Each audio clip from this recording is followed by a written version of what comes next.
Presented by active music world. देखला पर डर लगे बड़ी छरहर लगे, भोला जी के गरवा में नागल महर लगे।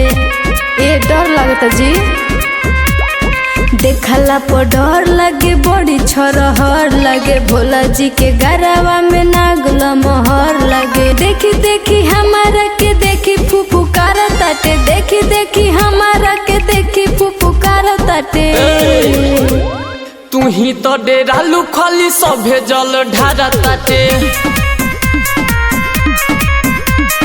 केहू करे पुनिया केहू पाप झारा ताटे।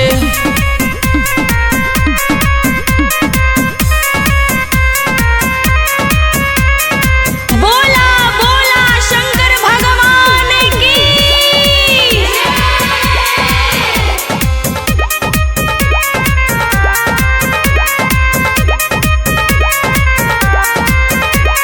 बाबा जाने ले मन के बतिया हमारी, रही कुंवारी एको छोड़नी ना सो मारी।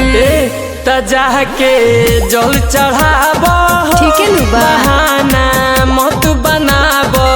अच्छा जी, होला नाही हिम्मत लीब लीब जीव काढ़ ताटे, होला नाही हिम्मत लीब लीब जीव काढ़ ताटे। तू ही तो डेरालू खाली सभे जल ढारा ताटे, केहू करे पुनिया केहू पाप झारा ताटे।